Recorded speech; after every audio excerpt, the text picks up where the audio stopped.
Hare Krishna. So we are extremely fortunate here again to be in this most wonderful settings in the Himalayas, in Mandi, Himachal Pradesh, at the Indian Institute of Technology, IIT Mandi. And my great pleasure and privilege to be with the director himself, Dr. Laxmidhar Behera. We have been discussing about his dream project, and which is the Bhaktivedanta University. Sir, if you would like to share, you said one of the primary principles that you were talking about was knowledge creation. Creation of knowledge based on the traditional Indian knowledge systems. Could you kindly elaborate on that? Any example you would like to share on that? Thank you, Balram Prabhu. It has been pleasure having already 2-3 sessions on this topic on Bhaktivedanta University. It is a very fascinating project because no university until now has been completely dedicated to the development of Indian knowledge system. Absolutely, sir. That's true. So, we are going to discuss in multiple sessions as far as knowledge creation is concerned. It is a vast subject matter. But today I am going to motivate the viewers and audience why the research in Indian knowledge system is necessary. Why the research is necessary. Yeah. So, I'll tell you a story of our own Bhaktivedanta Gurukul, which is situated in Vrindavan. We purchased land of 100 acres in 2012. And after purchasing, we realized this is completely alkaline and salty. And in fact, when it started raining, we saw the layers of white salt all over the land, and nothing was growing. In fact, we planted that very rainy season many plants, everything. And this was something unknown to you before you purchased it. It was like a bad surprise. We are not expert in land purchase and land quality. We are novice. We just wanted to set up an institute, and hence we wanted a bigger plot of land. And we found this land is very highly alkaline, salty. Not only that, if you go deep up to 700 feet, the water is salty. Oh my God. So obviously, we are disappointed. But this is a massive piece of land, 75 acres. So when we have got it, then we realize Krishna must have a purpose why he has given us this challenge. In fact, we invited district agriculture officer and soil conservationist. Some of them, they said you add gypsum, but looks like this land is of no use. Oh my God. As far as our purpose is concerned. But we took the Palekar Krishi method. Subhas Palekarji, who is a Padma Shri and who is guiding almost 70 lakh farmers in our traditional farming. Wow. So we took his methodology and started making our land fertile. So the process is very simple. You have to culture microbe that is there in cow dung and sprinkle it on the field once in every 15 days. Yeah. So what the formula is very simple: 200 liter of water, 1 kg of fresh cow dung, 2 liter of cow urine, and 1 kg of chana powder, besan, and 1 kilo of jaggery, gur. Wow. Seems so like you mix five it. Simple ingredients. You mix it, and 10 to the power 4 or 10 to the power 5 microbe in 1 kg of gobar. They grow, and their number becomes almost like 10 to the power 18 or 10 to the power 20. Very huge number. So all that you have to do is that take this and sprinkle. So it's a scientific exponential growth of the... Yeah, so it was very scientific, because when I realized what the formula is doing, see, if you simply add gobar or a cow dung khat in the land, you will not have so much of microbe, right? Because in cow dung you will have 10 to the power 4 or 10 to the power 5 microbe. And if you want to have 10 to the power 20 microbe, let's say 10 to the power 15 kgs of gobar. So that's unbelievable. Nobody can afford it, right? Right. But it's simple formula, almost very little cost. You are getting so much of microbe, and all that you do, you sprinkle in the soil. Right. Right. Soil has to be little process. You put ghan jivamrita, that means the solid khat, solid compost, cow dung based compost. You just spread it over the land and put this, sprinkle this. So they go and they make their own house in the soil. So what happens because of this, when they start living in the soil, they make the soil very porous, very light, and it is good for the plants to grow. These microbes are the magic. Microbes are magic. So what we saw actually, as we did it, the soil, the microbes, as we started increasing their number in the soil, we found there are earthworm, and after earthworm they manifested. Then we found the complete food chain started. That is the frogs you could see, and from frogs you could see the snakes. Wow. So all this wonderful ecology was automatically, this is all Ishwarya Vyavastha, that is the God's creation is like this.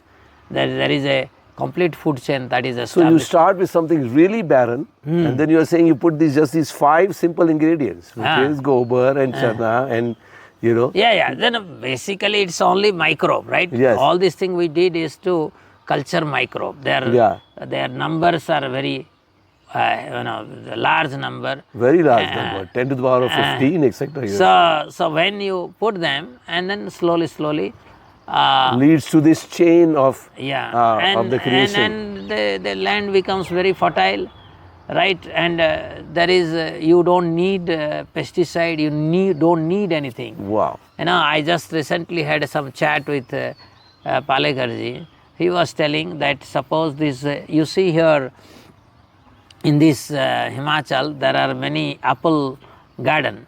Right. So when apple flowering happens, they start sprinkling this pesticide, right? Yeah. And when apples comes out, they also sprinkle this medicine, and they are very poisonous. And but in Palakar Krishi, what you do is that these apples, in the root you sprinkle this jivamrita and cover the root.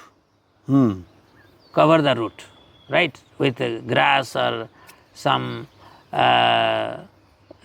something natural thing. You cover the flowering. It will happen. Flowering will happen. The fruit will come, but insects won't attack. This is a natural process. If God has given us a system, that system must be perfect.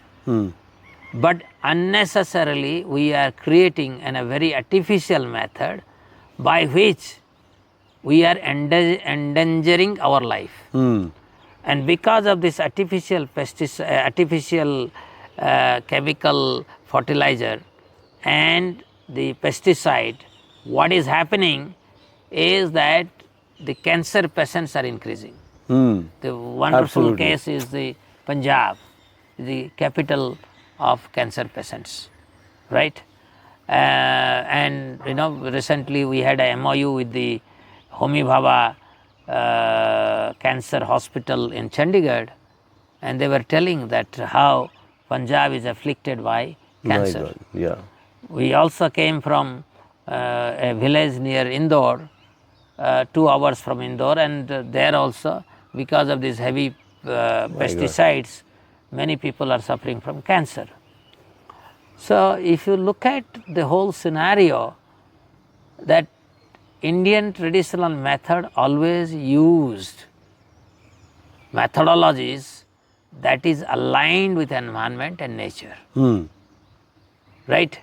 And hence it has a much better output. So what we are seeing here, that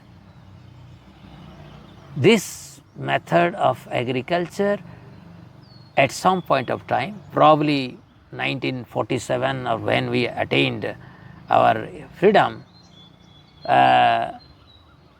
they thought this is old styled, old fashioned, Right.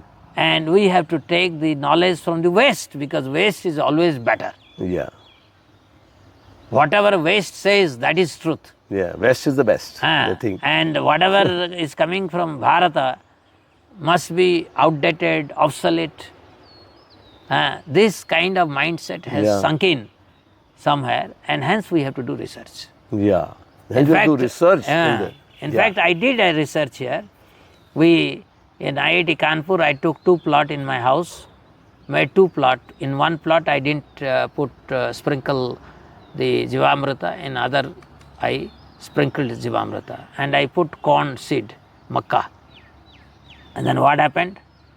That wherever I am putting the Jivamrita, the plant is like this, very big. They are growing with a very fast speed. Wow. The other one, where I am not putting Jivamrita, the plant is like this, very small.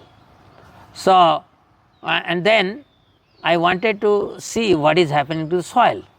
So, before we started, we did the soil characterization using the instrument is there in Professor Vinod Tare's laboratory.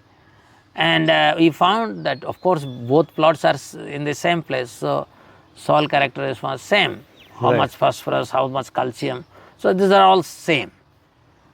And then when this plant grew like this and this was like this, then I said, take this sample, let's see what's happening.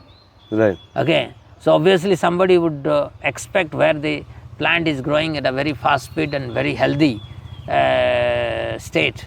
So, you would expect that here the soil composition should have become better according to modern science. Right. But unfortunately, to our surprise, both the soil has the same composition as in the beginning. There is no change. So, what is the change? Only microbe content has increased. Yeah, so it is not really the chemical content. And that's what we typically measure for the soil, you are saying. So, what we learnt is that the real soil is living soil. Okay. So, we have started some research also, IIT Mandi. Ranjit Jha, I have told him to do research. Hopefully, he will bring out. Those days, we were not very keen to publish it, in the sense because I'm not an agricultural scientist. But now Ranjit Jha is an agricultural scientist. Hopefully, he publishes these results, because it's very important. Knowledge must be disseminated. Amazing. So, just like and lot of work needs to be done in agriculture as far as our traditional method is concerned. Amazing. Like we never mutated our seed, right? There is no genetically mutated seed. Our seed was preserved over the generation, and they naturally learnt the process of survival of the fittest. Right. So, those seed which were preserved for 1,000 years, we have destroyed. That tradition we have destroyed. Right. Those seeds are not there. Why? Because this new process. So, when you had a seed that has come from 1,000 years, you can imagine how much resistant and the immunity that seed must have to withstand the all natural calamities and all climate uncertainties. But we lost these things. So, these are things that need to be researched and published, and people should be educated. That is why research is necessary. So, I will conclude in this session by stating another episode. Recently, one of my own good friend, he was afflicted with aplastic anemia. Aplastic anemia means your bone marrow becomes dysfunctional. It doesn't create blood cells. Platelet count goes down. At some point of time, that you have to be infused with fresh blood.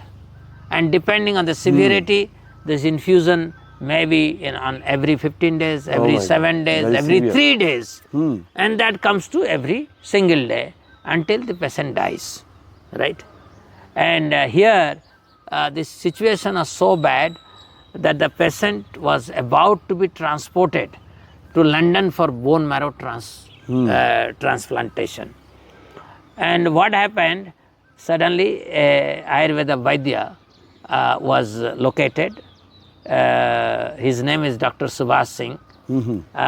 He is now working as our director of Ayurveda Hospital at Bhaktivedanta Gurukul. So he gave the patient simple three things: Amlaras, Neemras, Giloyras. And one has to take empty stomach morning and evening. And in 3 months he is completely cured. Wow. Right. We have written already the paper, case study. We are going to submit to a big journal. But we are also doing research.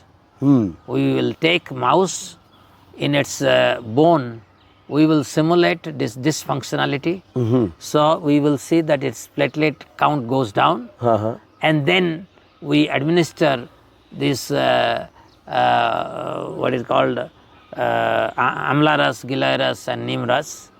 And then we will see what cellular modification is happening at the cellular level, why Neemras, Giloyras and Amlaras is able to cure a disease that our modern science is not able to do. Such a severe disease. And our Dr. Subhash is able to cure dementia, epilepsy, which are very hard to cure within modern science. They're considered non-curable. So a lot of research is necessary to do in Indian knowledge system, and so that our Bharatiya Jnāna Paramparā is not a old-fashioned, obsolete method of static, obsolete. Like that. No, it is very vibrant. It has at its roots very profound knowledge, and we need to manifest that knowledge for the people to assimilate, appreciate what is Indian knowledge system and accept it. Wow, amazing. Such a powerful message, and the simplicity of it is really striking to me. You talked about now 2 examples here. One, just using 5 simple ingredients, including cow dung, chana dal, etc. like that. Just those 5 simple ingredients, turning the entire saline 75-acre land into a marvelous, thriving, fertile piece. And we are showing our our viewers also these pictures, how this entire transformation has taken place. And then you're talking about a very serious disease by just having these simple 3 things, Amlaras, Giloyras, Neemras, just having that every single day and curing something was completely uncurable from this perspective.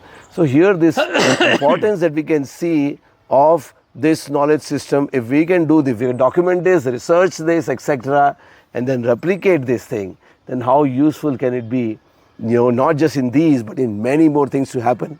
So thank you for creating this, and sharing this, all of this, and then creating this educational institution, which is going to come up soon of the Bhaktivedanta University, where all of this research can happen in a very systematic way so that it can be replicated not just for now, but for generations, even thousands of years to come. In fact, that's how we have all of this knowledge, because it has been preserved somehow. And now it is our responsibility to take it forward in a most wonderful way. So thank you so much again, sir, for joining us. So thank you very much for this session. In the next session, we will discuss in detail what are cognitive matters, how we are going to study in Bhaktivedanta University. So these are subjects that we will discuss. Thank you. Thank you so much. Hare Krishna.